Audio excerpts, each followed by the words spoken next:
Amit Kumar Sinha, the MD and CEO at Mahindra Lifespaces, joins us to talk to us about just that.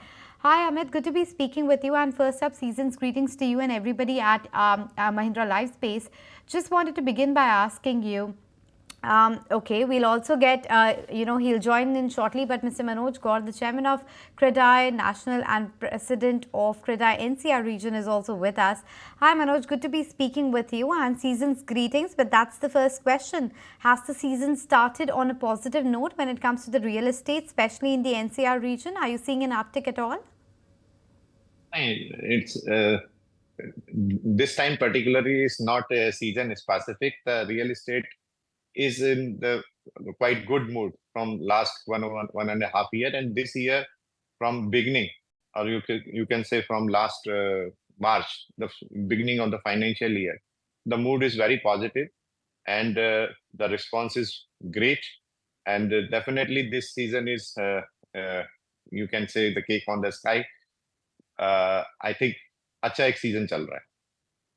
Acha season chal raha hai, but the question is, which end of the market is doing better, Manoj? Is it the ultra high luxurious ones? Because we've been reading headlines of how properties worth 70-75 crore are coming up in that region. Or is it the mid segment or the affordable segment? What, as per you, is the one which is doing the best right now?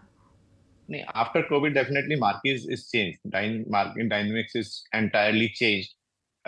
Not just 70-75 crore is only one or two project you can say, but the mid segment around 1 crore to 5 crore segment is very sweet spot for everyone. I think उसके अंदर काफी launches जो है, especially North India के अंदर, NCR के अंदर जो है, काफी launches देखने को मिले हैं. Although it is quite difficult in these days to launch a new project, it will take a lot of time, efforts, and developers are also very conscious कि वो बहुत ज्यादा जो है जल्दी प्रोजेक्ट्स भी जो है लॉन्च नहीं कर रहे हैं. Availability of the good land, clear title land, good location land is also very less in entire area, specially in north. That's why बहुत ज्यादा जो है सप्लाई नहीं आ पा रही है, although demand is there. And after covid the certainly the bigger house demand, I think 2 bedroom demand जो है वो बहुत ही ज्यादा कम हुई है. अभी जो है ऑलमोस्ट हर आदमी को 3 बेडरूम प्लस जो है अकोमोडेशन रिक्वायरमेंट है. तो उसी सेगमेंट में काफी लॉन्चेस जो लास्ट ईयर हुए हैं and got a very good great response जो है. Even a single day fully completely sold out project जिस दिन लॉन्च हुआ उसी दिन 100% सोल्ड आउट, इस तरह के भी प्रोजेक्ट लॉन्च देखने को मिले हैं. So Manoj, if demand is outpacing supply, I'm guessing prices also would be very buoyant. Give us some color on how the Delhi NCR, and I'm going to keep Gurgaon out of it because that's where you have most premium real estate available, both commercial as well as residential. But other than that, what are the pricing trends like? Pricing I think जो है now it's a realistic pricing. जो 2000 Covid से पहले हो रहा था वो भी रियलिस्टिक प्राइसेस नहीं थी. उस टाइम जो है लोग अपना कैश फ्लो मेंटेन करने के लिए उनको केवल सेल्स चाहिए थी, किसी तरह से प्रोजेक्ट को सरवाइव करना था. That was not realistic pricing. Now the construction cost, compliance cost, taxation cost and the customer demand, जो कस्टमर की उससे भी कॉस्ट जो है डेफिनेटली इंक्रीज हुई है प्रोजेक्ट्स की. नाउ कॉस्ट हमेशा मार्केट जो है डिसाइड करती है कि किस कॉस्ट के ऊपर जो है वो सस्टेनेबल रहेगा. आई थिंक अभी जो है ऑल्दो अगर if you compare before COVID और after COVID, definitely there is a change. But now धीरे धीरे जो है अलग अलग मार्केट का अलग अलग प्राइस सेगमेंट्स है. तो अगर एनसीआर की बात करें तो नोएडा, ग्रेटर नोएडा, यमुना एक्सप्रेस है डिफरेंट प्राइस सेगमेंट. उसके अंदर भी सब सेक्शन अलग है. गाजियाबाद का प्राइस एक सेक्शन अलग है. और डेफिनेटली गुड़गांव के अंदर कुछ मोस्ट प्रीमियम प्रोजेक्ट्स भी देखने को मिले हैं लाइक डीएलएफ एंड अदर जो बहुत ही हाई कॉस्ट के अंदर है. लेकिन one sweet spot is around 1.5 crore to 5 crore के बीच के अंदर काफी प्रोजेक्ट देखने को मिले. I think this is the main demand, जिसके अंदर आप जो है थोड़ा सा जो है सेमी लग्जरी कह सकते हैं उसको, या luxury between that.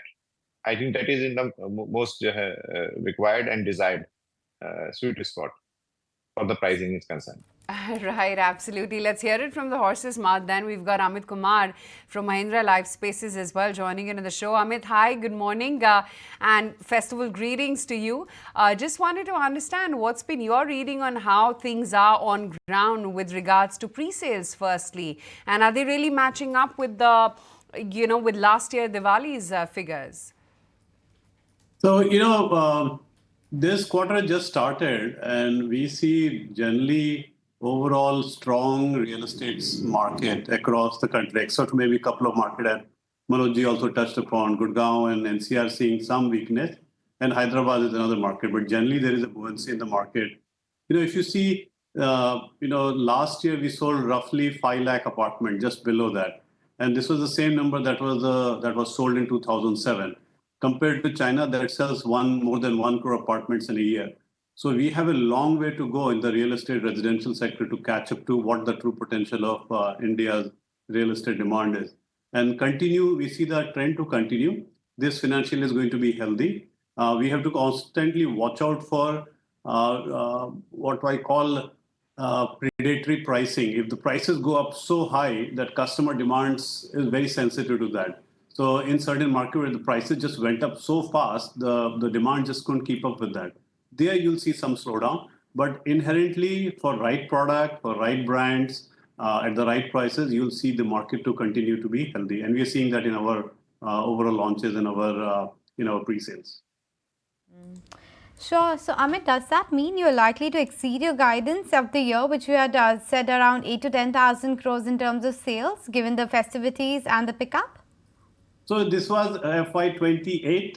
So we had given a 5 times our FY23 guidance that we'll shoot for that. I think we are scaling up well. In this first half, we had a 77% growth over the previous H1 of FY24.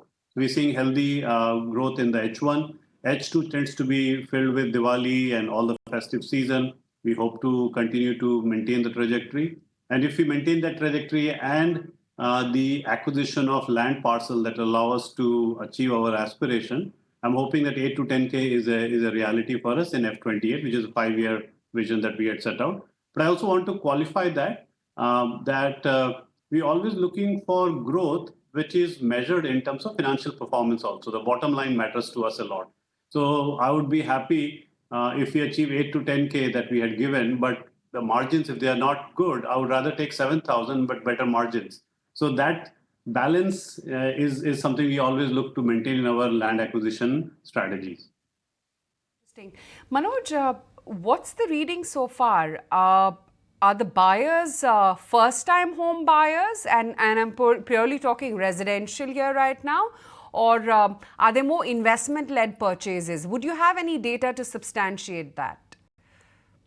I think जो लोगों का migration भी हो रहा है, अभी maturity भी आ रही है, एंड द जो substantially the age of the buyer वो ड्रास्टिकली रिड्यूस हुई है. Earlier, the average age of a home buyer is around 40-45 plus. Now it drastically come down to 30-35 years. तो वो एक बड़ा चेंज आया. कोविड के बाद लोगों को प्रॉपर्टी, उससे पहले ये हो गया था भाई कार भी आप जो है रेंट पे ले लीजिए, अपना घर भी रेंट पे ले लीजिए, इन्वेस्टमेंट नहीं. लेकिन कोविड ने एक psychological change towards the ownership of the real estate और उसके अंदर एप्रिसिएशन भी हुआ है और सेंस ऑफ बिलोंगिंगनेस जो आई है उसने सारा जो है माइंड चेंज किया है. और लोगों को जब वो लोग कोविड के अंदर घर में अंदर बंद रहे हैं तो उनको लार्जर स्पेस की जो है रिक्वायरमेंट और नीड वो आई है. तो ज्यादातर लोग इन्वेस्टर्स नहीं है, खुद एंड यूजर्स हैं और बहुत सारे लोग अपने पुराने घर में चेंज भी कर रहे हैं. किसी Oh, we seem to have frozen that line. We'll get back to Manoj in just a bit. But Amit, if you could just really tell us as to how you see the metrics actually panning out, because interest rates haven't come down.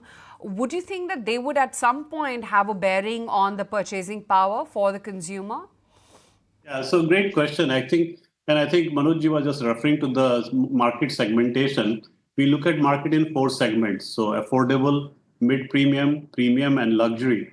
And the affordable market is the one that is most sensitive to the interest rate fluctuations. So in the last few years, while we have seen strong growth momentum across the real estate sector, the affordable housing hasn't really kept up with the growth across all the markets, and they have been most sensitive to that.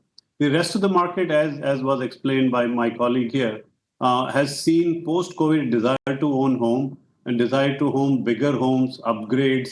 In some markets, the investors are there, but most of the buyers, especially in Mumbai, Pune, Bangalore, and some of the other markets that I operate in, are mostly end users. So that desire continues to be there. And there we don't see a lot of interest rate driven purchase because the home buying decision is rational as well as emotional, and the whole family gets involved. And we don't look at per capita income when home purchase happens in India. In fact, we look at per household income. So parents contribute, brothers, sisters, siblings contribute, even children contribute to that. As a result, what you see, from a rational point of view, that hey, the interest rates are high, so should you see a slowdown in the volumes? It doesn't get reflected because the support from the families and the household income actually allows a person or a family to buy their dream home at the right price point and the right budget. Gentlemen, on that note, we let you go. Thanks so much for joining us today. And again, wishing you a very happy Diwali from the ET&R family. Time now to slip into a very short break. But as we do that, just watching out for the markets once more, because we continue to grind lower actually. We have given up the mark of 24,200. Let's see where we go from here on. A short break and we'll be right back.